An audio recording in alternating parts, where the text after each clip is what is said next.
Psoriasis is more than just a skin issue. It's an autoimmune condition where your immune system mistakenly attacks healthy skin cells.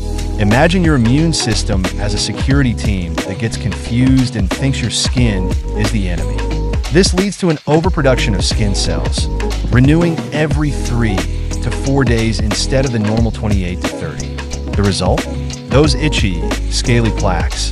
While genetics and triggers like stress can spark flare-ups, the impact goes beyond skin deep. Many experience psoriatic arthritis, where the immune response also targets joints, causing pain and stiffness.